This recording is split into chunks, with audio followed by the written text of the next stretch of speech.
Hello, everyone, and welcome to our today's session. We are so excited to see you here today with us. Thank you for writing in the chat that we have here and for saying hi. We would really appreciate to know from where you are. That gives us a better understanding what are the regions that we are covering and from where you are watching us. My name is Alina. I'm an Education USA advisor, and as you know, Education USA Regional is coming here with monthly webinars. For this month, we have 2 more webinars, and this one is dedicated specifically to CVs and letters of recommendations. So as you can see, as you might know, if you follow us for a long time, this month is dedicated to graduate students. So the graduate students that we have also in a regional cohort, I hope they are also watching us today. But also for those who are in the preparation process for their postgraduate degree, you should know that you can follow us for more webinars that we already held this month, and 2 of them are going to be at the end of October. So I have my colleague from Kazakhstan that is going to moderate our today's session, and you know already that we have our regional advisors that are conducting these sessions. So I'm happy to present you Aray from Kazakhstan. Aray, thank you so much for joining us today, and thank you so much for preparing the presentation you have prepared. So I'm just gonna give you the floor so you can introduce yourself, and then we can just proceed with the presentation. Yeah, thank you very much, Alina. So hello, everyone. Thank you for joining and dedicating your time here with us. My name is Aray. So I am an advisor, EducationUSA advisor based in Kazakhstan, Almaty. So if you are from Kazakhstan, Almaty, there is a chance to meet in person, and I'm glad to meet all other advisees from the countries that are joining today, joining this session today. Awesome. So we can start with the presentation, then we'll put it on the screen for you.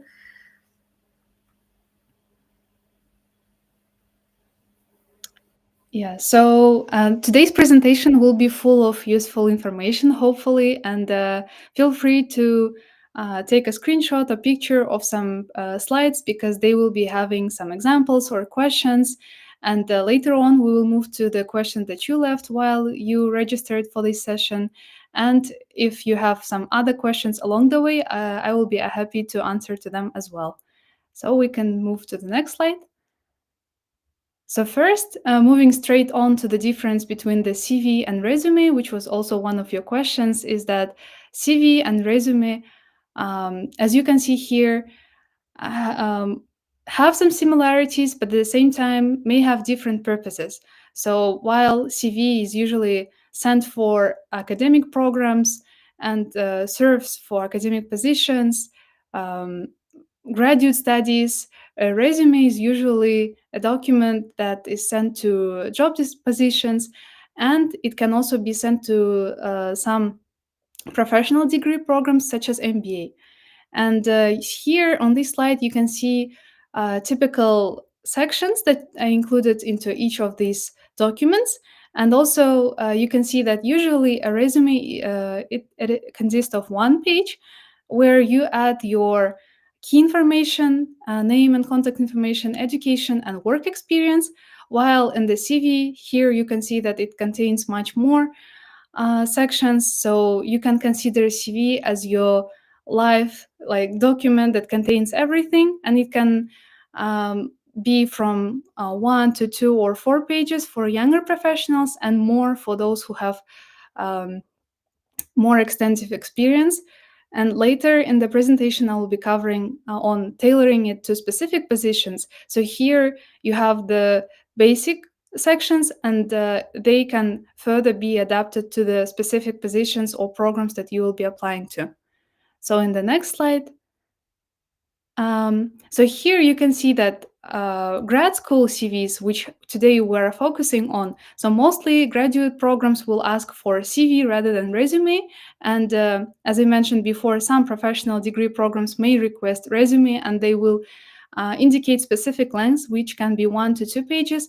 And in terms of CV, usually the length is not limited and it depends more on you. But at the same time, regardless of the document that you are asked for, these documents have the same style, which is very minimalistic.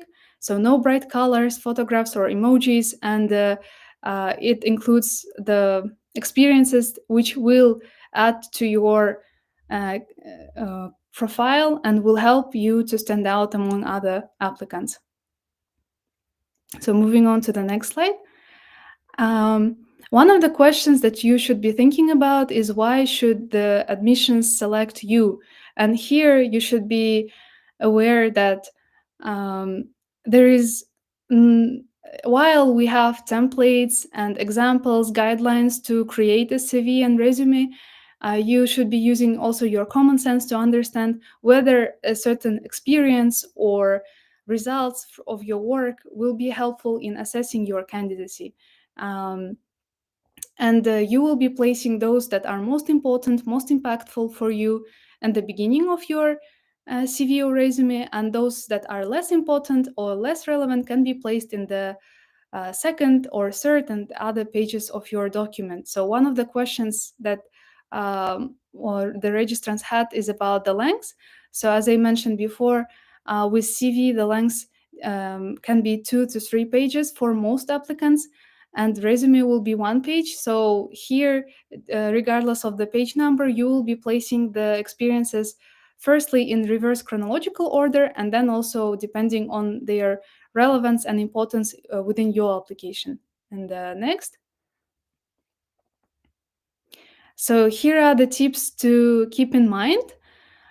So before you start, you could think of 3 to 4 most notable skills that you have to understand like which experiences you will be placing first, and also understand who will be reading your CV and whether it will be more academic or professional depending on the type of program you are applying, and thinking of those who will be exactly reading it. So if it's given that admissions committee may know less about your specific experiences in a certain field, you should be aware also about the language that you use so that it's specific enough, at the same time understandable for different audiences.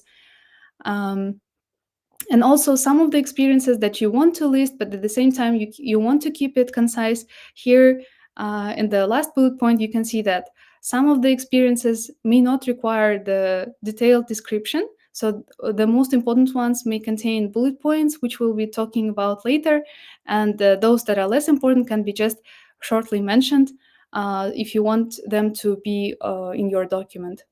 Next. So the general rules is that if you work at a place that is not readily recognizable, you should be first mentioning the full name, and also give a short description on what kind of organization it is. It's not the full sentence, it can be just a short phrase that will clarify the type of organization. Also, the second point, which is one of the most important, that you should be quantifying your experiences where possible, and later I will be showing some examples on that.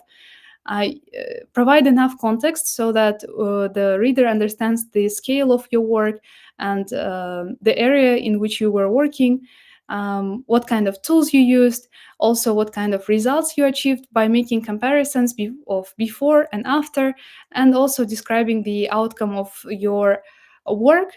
So if you had some key results, it would be good to add them and to show specifically what was achieved.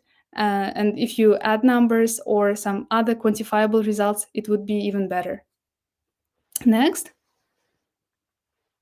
And here you can see the formula to write a higher quality bullet point. So you start with an action verb, and if you write the list of action verbs to any search engine, you will be finding a list which can help you to brainstorm. But the main thing is that the first, thinking about your experience, the first verb that comes to your mind, which immediately helps others to visualize what you've done, would be your strong action verb. And then you can add one kind of noun that will help to make this verb a bit more understandable. If you worked on something, then the what part would be helpful in terms of understanding what kind of project it was, or what kind of audience for whom it was. And then you can add how or this would be your tools which you used to achieve that, or why, for what you did that, and also impact, which could be a quantifiable result of your work, such as here you can see in the third example that the impact could include a number of people you attracted to your project, or number of attendees, participants, in terms of this example. So in terms of why, here you can see that you show your purpose, which at the same time can show the values that you had. And it's a good thing to add when there are no quantifiable results, but the experience itself is important and shows the match between values of you and the academic program you are applying to.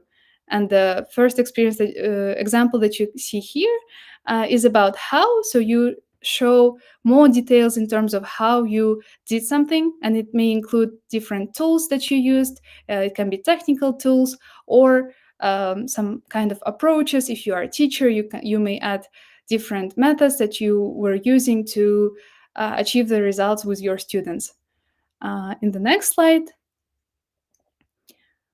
you can see the difference between these lines where strong action verbs are used. So one of the common mistakes that are made by students is that they use very generic verbs that don't help the reader to understand what you did. So in the first one, you can see that helped with book research is not specific enough, but unfortunately, it's the very common mistake. So instead of writing helped, choose a more specific verb, because you can help in a variety of ways, and you can divide this word help into different subverbs and choose the one that would help to make a picture of what you've done more clearly. So here you can see that it's quantified, and also the length shown to highlight that it was done in a very quick amount of time. Also here, the why part shows which exactly what kind of review was exactly done. And the result was that it was communicated to the summary of findings. So here you can see that previous formula was fully implemented in this example.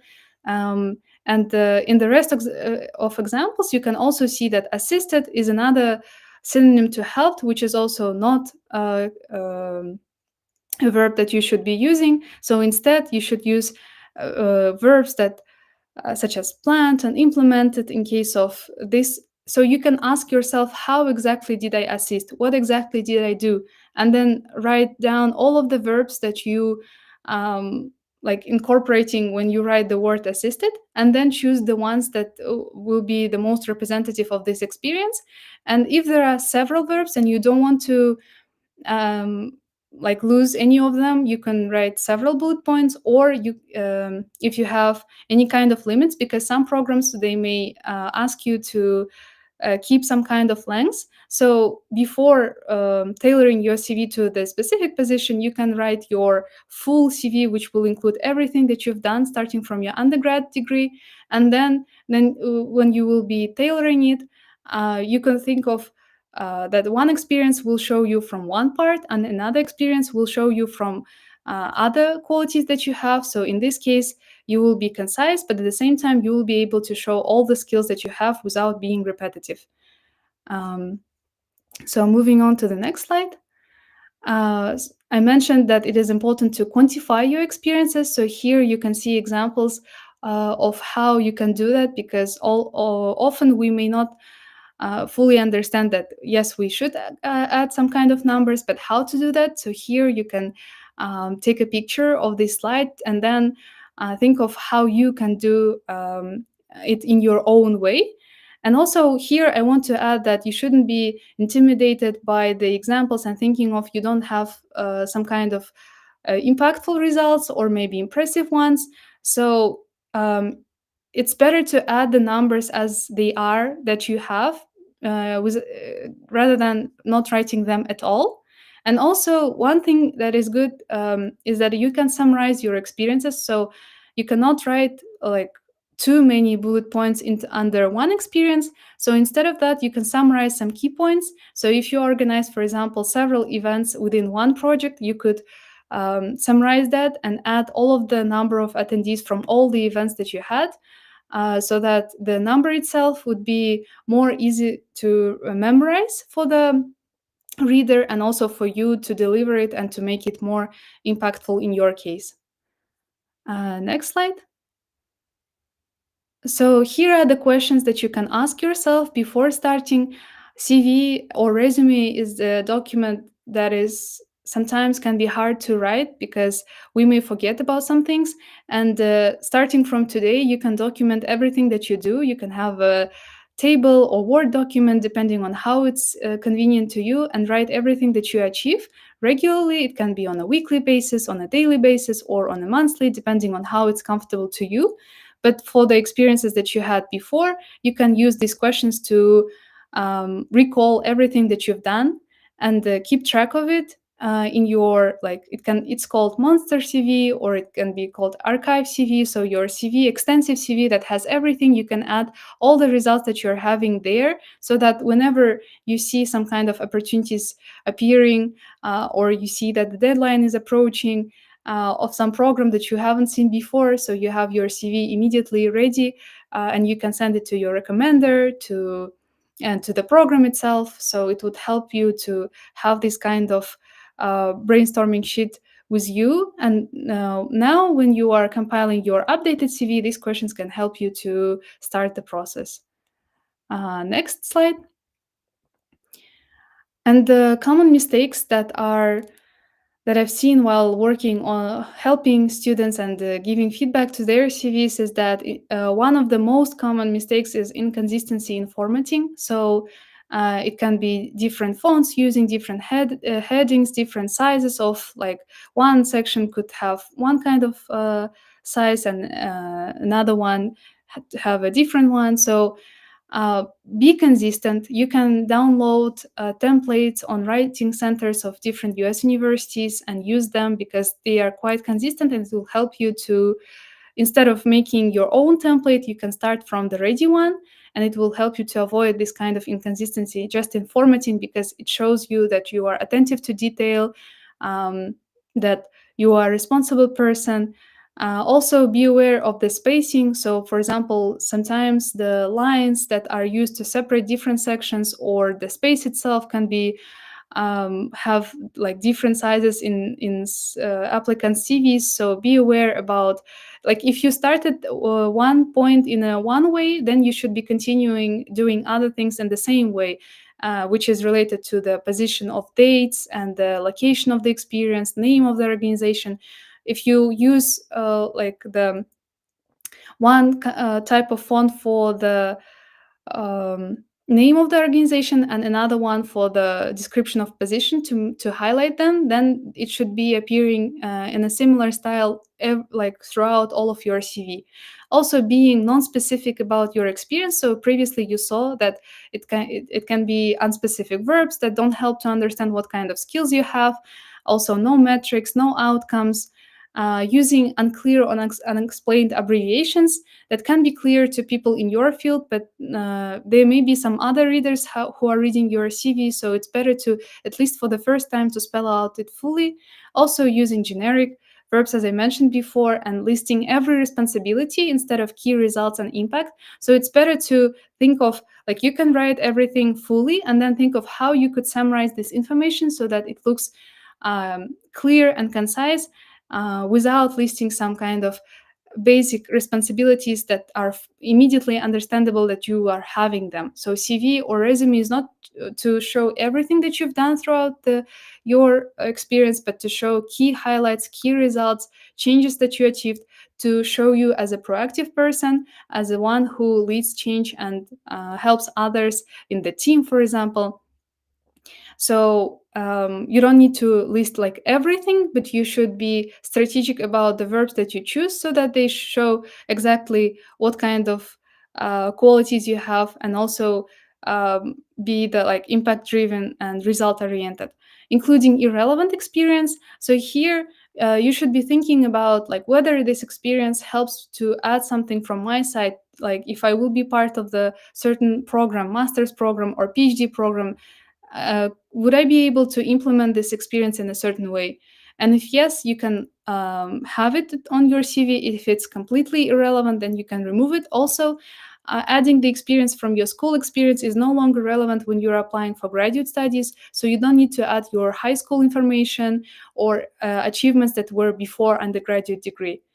Also, you should avoid using descriptive words, for example, successfully implemented or effectively achieved. Uh, yeah, uh, thank you. And so instead of these filler words, use strategic verbs that will be showing the impact that you've done without any kind of fillers. So next slide. Here, I want to say that writing centers, career centers, and also examples of professors and professional in your field would be an excellent resource for you to understand. So while you're editing your CV, you can use the online resources that are available for free. So you can seek people that you like. It can be faculty in the same university you're applying to. Usually their CVs are published there, and also writing career centers of the universities also you are considering. And it can be also many other universities as well. They have guidelines, examples, templates, and also it can be divided into specific majors. So that's why we strongly suggest to use these resources as well. Next slide. Moving on to the letters of recommendation. So a letter of recommendation describes how the recommender knows you and your work, outlines, shows how you will be a successful candidate for this program, and provides specific examples to illustrate your skills. So here you can see the quote that it's not just necessary to restate some your achievements that are written in your CV, but provide specific examples witnessed by the recommender that would help them to understand what kind of person you are and what kind of professional and future scholar or researcher you are. Next slide. So here are the common questions that are addressed by the recommender. I wouldn't be reading all of them, but rather you can take a picture and also discuss it with your recommender. So there was one question from the registrants that if the recommender does not speak English, what to do? You can translate these questions and discuss them with the recommender so that they would understand how to what to write if they haven't encountered this kind of request before, and write it in the language that they know, and then it can be translated also without your participation. Next slide. So what you should be providing your recommender with, I also suggest to take a picture of this slide. So the main thing to remember is that you should be providing all the details that you can, everything starting from dates to your experience, your CV, essays, any kind of work. And also you can write like a short paper on key points of interaction with that recommender to help them to recall all of interactions that you had with them, especially the most meaningful ones, so that they can easily understand what they can write about, what kind of courses they had with you, or if you were their assistant, what kind of results you achieved while working with them. So these kind of things. Next slide. It's important for the recommender to be also specific. So in case the CV, you will be the one who is specific, and in case of recommendation letter, also the recommender should introduce themselves and show their capacity or why they are in a credible position to recommend you. So the number of years they've evaluated people in your peer group, and also whom they are working, their position. So these kind of things should be also added in the introduction of the recommendation letter, and then they will be providing specific evaluation for you in terms of your academic performance and how you stand out in the comparison with your group. Next slide.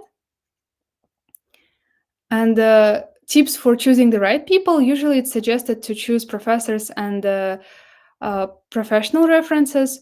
So if you are fresh graduate, then usually the number of recommendation letters is 2 to 3, and it depends on the program. So while you're reading the requirements, be careful with the number of recommenders. So usually it's from 2 to 3, but it can be more depending on the program, or it can be less.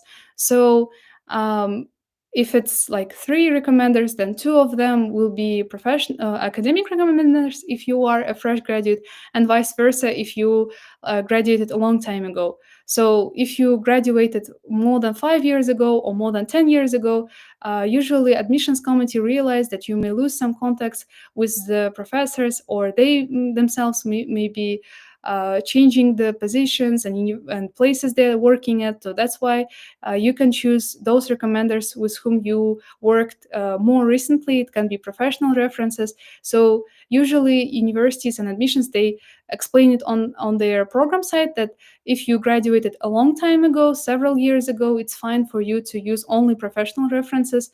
But it's while you have a chance, for those who are still studying, you should be in a close contact with those who can be your potential recommenders in the future. Next slide. So here are the examples. I will not be fully reading them. Here, again, I suggest you to take a picture. So here, the main point is that is about the specificity. So instead of restating something from the CV, the person should be writing it from his or her own perspective and add the context that would be able to be written only by them, not by other people. So some things that are witnessed only by these recommenders would add the depth and specificity and authenticity to your essay, which is to the recommendation letter. So these kind of things, you can also show these examples if to your recommenders, so that if they haven't written recommendation letters before, they could understand how these kind of statements are made. Next slide. Here is the example on assessing the students' qualities and ranking them among others. It's not something that should be done necessarily, but is usually recommendation letters are expected to provide the context within which the student is ranked or assessed, like your qualities, and also especially academic ones. In case the recommendation is provided by professional recommenders, then they would be able to assess you in terms of the delivery of the tasks that you have. So this kind of specific numbers would also help to make the recommendation letter more specific. Moving to the next slide. Here you can see the quote. So one thing that I want to add is that while the recommendation letter firstly assesses your academic skills, your ability to the outlook on how you will be studying on the graduate program, whether you will be able to do that. Also, it's a place where your other parts of your like personality could be shown, that will be also adding to the whole holistic approach. And the last slide is the thank you for you to staying here listening to this presentation, and we'll be happy to address any other questions. Thank you. Thank you so much, Aray. It's much appreciated. Thank you for the presentation. I hope that those who will connect a bit later, they will have the opportunity to rewatch that recording and take one of the most important tips. But I'm more than sure that everything is important in this presentation, so you should consider everything. It's very hard, specifically for graduate students, to consider all that, because for them it's more struggling, especially if they would take some gap year, or they would have to consider the fact that their recommenders are not working anymore at the institution that they have been studying at. So we are encouraging you to refer also to your EducationUSA advisor, because here is also an individual approach and all the cases are different. So just for you to know, on our website, you can see what is the nearest EducationUSA center in your region and what's the name of your advisor, so you can relate to them if you need more help. Okay, so as you might know, guys, we have the opportunity to answer your questions, and many of you have addressed them in advance. So we will start answering them with Arai. So, one of the first questions that we've got in advance was how to approach non English speaking recommenders if, for example, they have problem navigating the website and ask me to upload the letter instead. I know you have answered that, but maybe we can just give a short explanation. Mhm.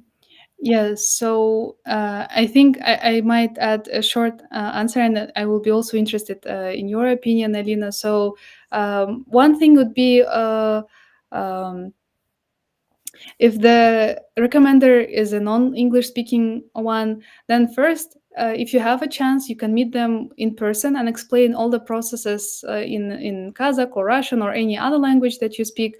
So, uh, in general, approaching the recommender in person is a good way for them to once again to have a this close communication with you, and also to discuss all of these questions, instructions. You can also translate them and present it as a file. You can even make an instruction with screenshots, with arrows showing everything, how it works. So this can be one way. And also, while the making the submission, you can also do it together. It can be in person or online. So this part may not require you to see the letter itself, but in case of these kind of issues appear and they themselves would want to you to have a look at the recommendation letter as well, then I think it's more of an individual approach here. So um, of course, it's suggested to for the advisee not to have a look at the recommendation letter, but if the situation necessarily requires you to assist your recommender, then the assisting the recommender would be if it's a necessary step, then you should do it. Yes, I totally agree. And we have a lot of cases when the professor wouldn't even know English, and he would have to translate the letter of recommendation for himself or herself. Don't be scary. I mean, that happens. And yes, even though you will know the content of the recommendation letter, I'm more than sure that you're conscious why you chose this recommender. So I wouldn't consider that a big problem. But yes, if that's someone that is crucial, if that is a professor that it has a direct relation to your program, then for sure, yes, assist him in this case, because you don't really have another option. Okay, another question here, which actually we have mentioned about. Wouldn't that be violation, since as an applicant I'm not supposed to see my recommendation letter? Um, I can add here that even in any case, the recommendation letter should be submitted from the email, from the corporate professional email of the recommender. So if they usually if the recommender works somewhere, they should be having a corporate email and they should be using it. If it's someone who is no longer working there, then it's acceptable to use the personal email. But in any case, it is the email that is not yours but the recommenders. So even if you help them in sending this recommendation letter, it wouldn't be a violation if they personally ask you to help. And also, since it is sent from their computer, from their device, and from their account, then no violations will happen in this process. And it's also signed by them. You would submit that in PDF, and that would we're in Adobe Acrobat, and that would be signed. And I mean, anyway, it gives the admission committee the understanding that it has been sent by your professor. So yeah, don't worry about that. The next question: is it necessary to address the recommendation letter to the faculty who mentor the PhD programs at the universities? Mhm. That's a good question. So usually the admissions committee for PhD applications, they may consist of different members who are also admissions officers, and also the members of the faculty, and specifically your future potential supervisors. But since it can be reviewed by several members, I would advise to write the admissions committee or something like that to avoid any kind of misunderstandings. And also, you couldn't be fully sure if it will be him or her specifically reading your recommendation letter. Maybe they will be reading it in the next round of applications. So first it could be read by others, then by the supervisors. So that's why it's better um, to write, like, to address it to the admissions committee. I totally agree. Okay, the next one. What are the essential points to include in a CV to make it impressive, such as GPA, volunteering activities, excluding software skills? Mhm. So in the beginning of this presentation, you saw some key sections that should be included into CV and the resume as well. So you could also, after this webinar is published on the YouTube channels, you could watch it there and then return to that slide again. Yes, adding your GPA if it's high and impressive would be good, especially for academic programs. Or positions that require including showing GPA, because in some cases it can be also specifically mentioned. In terms of volunteering activities, it depends on your profile. So if you are a fresh graduate or a fourth year student who didn't have a chance to gain professional experience or other some kind of things, volunteering activities can help to show your commitment to the field you're applying to, and also your skills that you need while being there, and also for the professional field that you are aspiring to be part of. So in this case, volunteering activities would help. But in case of being working professional like for several years, or applying for a heavily research oriented program, in this case volunteering activities would be less important, so they would be placed to the lower part of your CV. And the part with excluding software skills, I didn't fully understand, but if it's soft skills, then usually soft skills and also hard skills, they can be shown throughout your experience. So during the slide with making strong bullet points, I was mentioning that you show your skills through the action verbs, and you show your values in terms of showing why you were doing it. So these parts already show the skills that you have, but you can also have a section on skills where you can show your language skills, also technical skills that are relevant to your program, research skills. So usually soft skills are not listed separately, but in some case it can be a case. So it's more, I think, individual, but usually this kind of skills question section involves more technical research and language skills. I agree. Thank you. The next one, I'm having a challenge finding certain PhD programs. Any advice on that, and also how to email professors? So PhD programs usually it I'm not sure about what kind of challenge you're having, but if you list like the name of your of the field that you're interested in, and also add PhD, and while using the regular search engine, different programs will appear. And one thing is that you will um, encounter is that even though there are databases that can list different PhD programs, they are not comprehensive, so they may not have all the PhD programs in your field. This is one thing. Also, you can do it by like a reverse approach. So if you read articles in your field on a regular basis and know some kind of researchers that are in your field, you can have a look at their profiles, and also have a look at the other faculty members they are working with in the institution where they are located. So and then you can have a look at whether they lead some kind of PhD projects. You can write them cold emails. So here, moving on to the second part of this question. So when you email professors, it's also important to be specific. So you shortly introduce yourself. You show the relevance between your experience and research interests and their research interests and what they have done.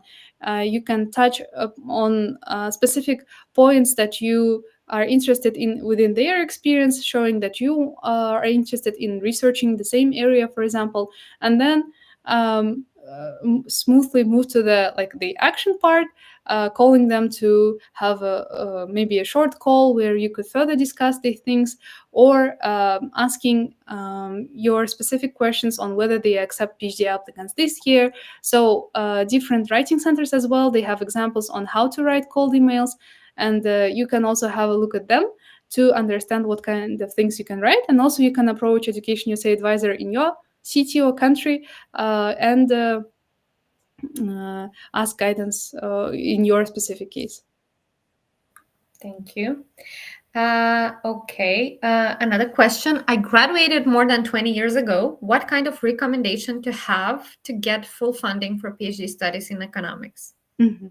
Wow. Yeah, so this question is a bit challenging. So if you graduated over 20 years ago, of course, many things have changed, and you may be having difficulty with connecting to your previous supervisors, and also like lots of things changed in your own professional qualification in these 20 years. So in this case, you could choose to cooperate with professional referees, so ask your supervisors in current and also other job experiences that you had, that will be able to mention your uh, qualifications, professional qualifications, but as well as some transferable skills if you had like only applied experience, to derive some points from this experience that would be relevant to the PhD position, and would help to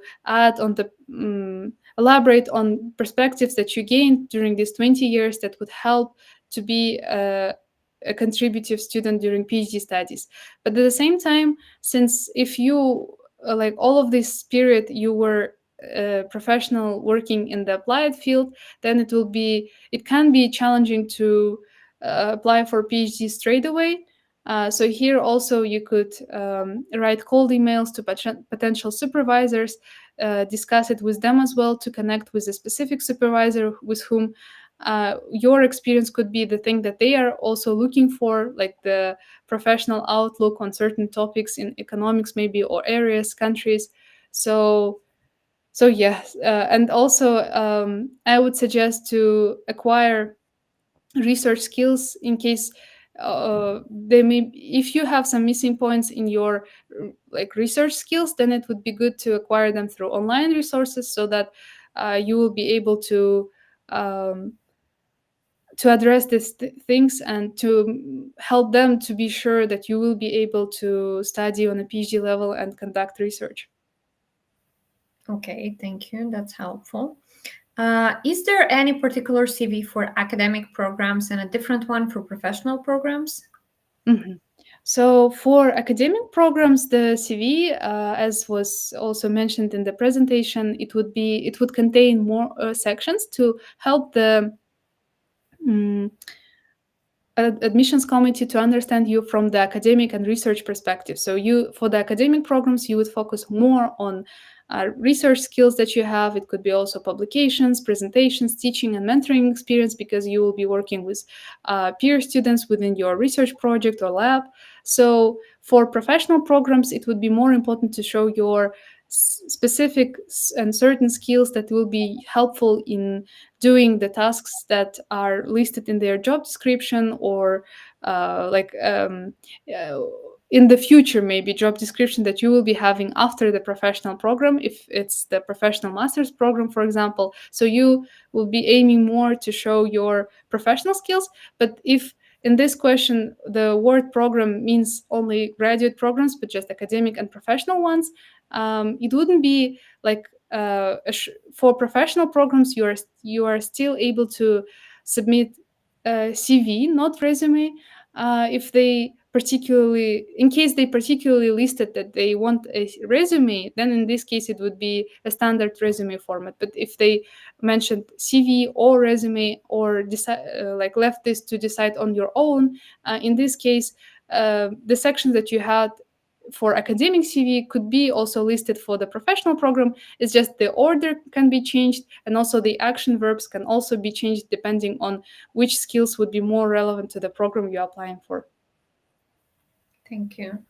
And the last one for the ones that we had in advance, what are the most common mistakes you see in graduate school CVs? And I think you already answered that. If I don't have much research experience, what can I highlight to strengthen my CV? How far back should I go in listing experiences? Mhm. Yeah, so regarding the mistakes, I think I wouldn't repeat myself. So, yeah, and moving on to the second question. So, if you don't have much research experience, then it would be good to compensate it through maybe professional experience in your field if it's easier to accomplish, like in your current situation. And also, you could mention relevant coursework that helped you to gain necessary academic qualifications, understanding that would help in future maybe research initiatives as well. And you could also it wouldn't be a make or break thing, I would say, but you could also take academic short term courses like online to gain research skills on specific research skills that will be needed for you during your graduate studies. Maybe it's statistical tools or programming tools, depending on your field. If you are applying for STEM research, then you could show, if it's not something if it's not a hands-on experience, then you could show your commitment and interest in terms of something that you can do also on an online basis, or maybe it could be review articles that you can write um, within the amount of time that you have. Yeah, and also if you don't have resources to conduct research at your university, this also is taking into consideration. So there may be some universities who don't have necessary facilities. In this case, if you don't have time and you are graduating, you could also add it to the additional information section in while you're applying. So usually some programs, they may have additional section while you're applying where you could mention additional things. It can be an additional essay or some kind of thing like that.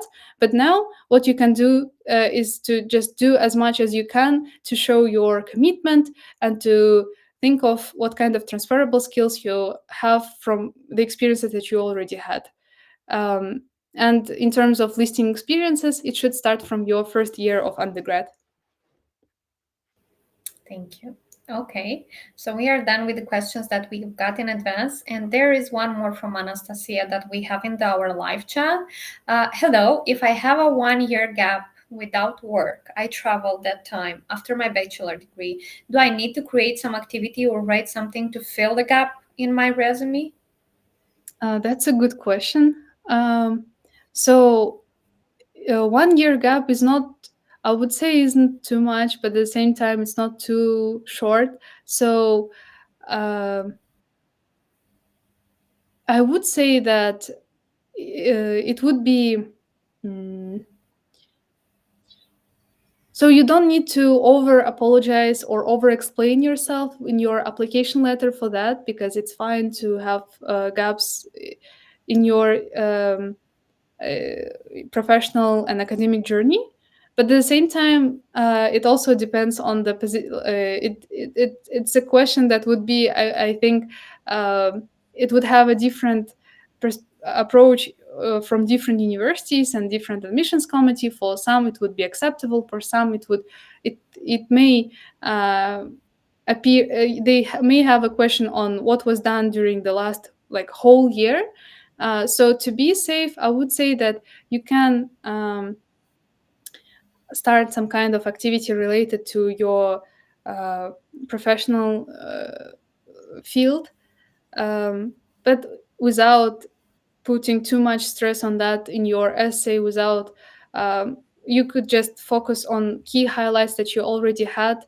Um, and not point out to the gap yourself. I also think that this period of 1 year that she had, it's also a good period to highlight how good she feel now and how ready she is for this new chapter of her life. So I think she can just get the benefit from this period and just include that in her personal statement, for example. So I just consider it a bonus. It might be a bonus because maybe the person wasn't ready 1 year before, but she's ready now because she traveled, she discovered, some places, some people, so she developed herself. So don't consider, I totally agree with that, right, that you don't need to over apologize on that, because that's what's the mistake of students. But just make it as a good thing, and your Education USA advisor will know how to explain it to you better when you will review that. Okay, another question from Daria in the chat. Hello, I have 1 year master degree but didn't finish. So do I need to mention it in my CV? In case of graduate studies, I don't think you need to mention it, because with undergrad, it's some kind of experience that is expected to be that you have it if you're applying to masters. But in case of masters, this is the information that only you own. So if you don't mention it, then they wouldn't know it themselves. So instead of mentioning it if it's unfinished, because then if you mention it, and you would have to explain why was it unfinished. So if you don't have serious reasons for why it was unfinished, such as illness or some kind of things, then you could just choose not to mention it at all. Um, so yeah, if you don't have specific and serious reasons to that can fully show like why didn't you finish it, then you can prefer not to add it. If you have these kind of reasons, then you may add to show what kind of courses you had there, if these courses will be helpful while applying for masters. Yeah, I totally agree with that. Yeah. So, okay. I think we finished with all the questions that we also had in the chat. Thank you so much, Aray. And thank you so much for those who have submitted your questions. If you didn't have the time to view all our presentation for today, you can go back. And if you all have additional questions, refer to your Education USA advisors, where you can also find our email address on our website. And you can write us, and we can also offer you more information. I am thanking you, everyone, to allowing this time to spend it with us today. Just wanted to keep you informed that next week on 23rd of October, we have our session on how to fund your graduate studies with Victor, with my colleague from Belarus. So make sure to subscribe for that event. And then we'll have also another webinar for October with 2 students from our regional cohort for graduate students from GSAP. And you will have the opportunity to address questions to those who are benefiting of getting skills on how to prepare their application to stand out for their postgraduate degrees. Thank you once more, Aray. I hope you enjoyed it. And I hope everyone also enjoyed it, and they will get to know more of our advisors in the region. And thank you once again, those who followed us today. You have a great, great evening. Thank you.